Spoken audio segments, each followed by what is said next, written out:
তো hey guys, আজকে আমি তোমাদের জন্য অনেক কিছু ইন্টারেস্টিং নিউজ নিয়ে এসেছি। তো ভিডিওটা স্কিপ না করে পুরোপুরি দেখতে থাকো। তো গাইস, ফার্স্ট অফ অল আমি কথা বলবো বস্তির ছেলে পচাকে নিয়ে। তো গাইস, বেশ কিছুদিন ধরে এই সোশ্যাল মিডিয়াতে ফুড ব্লগাররা ভাইরাল হচ্ছে। তো ফুড ব্লগাররা এখন ফুড ব্লগ বাদে বাকি সব কিছু দেখাচ্ছে, তাদের ব্লগে এখন ফুড দেখাচ্ছে না। তো এই নিয়ে বস্তির ছেলে পচা তাদেরকে নিয়ে একটা রোস্ট ভিডিও বানায়। তোমরা পানু চলছে, এটা হচ্ছে আজকালকার ফুড ব্লগিং।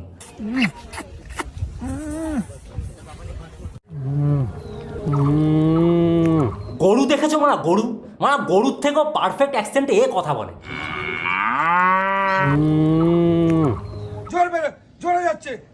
জাদুর লাল টমেটো এত তেল ঘি খেয়ে কোলেস্টেরল হয়ে জীবনটাও চলে গেল। এখন জীবন চলে গেলেও চাপ নেই, মানে শ্রাদ্ধ বাড়ির ব্লগার আছে তো। আজকে আমরা যাচ্ছি এমন একটা জায়গায়, শ্রাদ্ধ বাড়ি। পাবদা মাছের সাইজটা কি ভাবো মারা, মরেও শান্তি নেই মানে পাপ। তো এরপর বস্তির ছেলে পচা তাদেরকে এটাও বলে যে ব্লগ কিভাবে করতে হয়। ভিডিও করা আর ব্লগিং এর মধ্যে মানে আকাশ পাতাল তফাৎ। তোরা যেটাকে ব্লগিং বলছিস সেখানে মানে মিউজিক দিয়ে না, মানে স্লো মোশন দিয়ে একটা ক্রিয়েটিভ স্টাইলে কিছু এডিটিং আছে।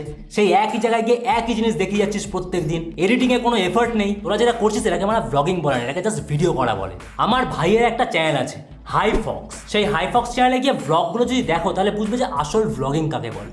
তোমরা যদি এই ভিডিওটা পুরো দেখতে চাও, কমেন্ট সেকশনে লিংক আছে, গিয়ে দেখতে পারো। সো নেক্সট আমি কথা বলবো মমতা ব্যানার্জিকে নিয়ে। তো গাইস, মমতা ব্যানার্জিকে নিয়ে সোশ্যাল মিডিয়াতে একটা মিম বানানো হয়, সেটা হয়তো তোমরা সবাই দেখেছো, যে স্টেজে উঠে মমতা ব্যানার্জি নাচছে।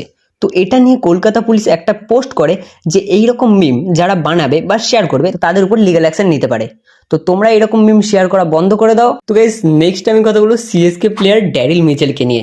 তো গাইস, হয়েছিল যে ড্যারিল মিচেল যখন প্র্যাকটিস করছিল তখন বল তার ফ্যানের ফোনে গিয়ে লেগে ভেঙে যায়। তো তোমরা দেখতে পারো, তারপর ড্যারিল মিচেল নিজের হ্যান্ড গ্লাভ তার ফ্যানকে দিয়ে দেয়। তো তোমরা থাকলে কি করতে? আমি তো অটোগ্রাফ থাকলে আমি নিতাম, না হলে নিতাম না। তো গাইজ, নেক্সট আমি কথা বলবো দ্য অফবিট গাইকে নিয়ে। তো গাইজ, দ্য অফবিট গাই হয়তো ইউটিউব লিভ করে দিতে পারে, কারণ তার মেইন চ্যানেলের অবস্থা খুবই খারাপ। তো এই নিয়ে সে তার ইনস্টাগ্রামে একটা স্টোরি পোস্ট করে। ঠিক আছে, H2 তাও নর্মাল রাস্তায় না, হাইওয়েতে গেছিলাম, হাইওয়েতে গিয়ে ফুল থটল H2 চালিয়েছি। এখানে লিংক দিলাম, লিংকে ক্লিক করে পুরো ভিডিও দেখো, লাইক করো, শেয়ার করো, সাবস্ক্রাইব করে দাও, ঠিক আছে? হ্যাঁ, ফুল থটেল উড়িয়েছি পুরো H2। আর একটা কথা দেখো, চ্যানেলের অবস্থা খুবই খারাপ। তোমাদের কাছে একটাই রিকোয়েস্ট, প্লিজ একটু পুরো ভিডিও দেখো, লাইক করো, শেয়ার করো, সাবস্ক্রাইব করে দাও, একটু এঙ্গেজমেন্ট বাড়াও। খুবই চাপে আছি, মনে হচ্ছে আমার ইউটিউব ছেড়ে দিতে হবে। তো তোমরা যদি দ্য অফবিট গাইয়ের ভিডিও দেখতে চাও, কমেন্ট সেকশনে লিংক আছে, গিয়ে দেখতে পারো।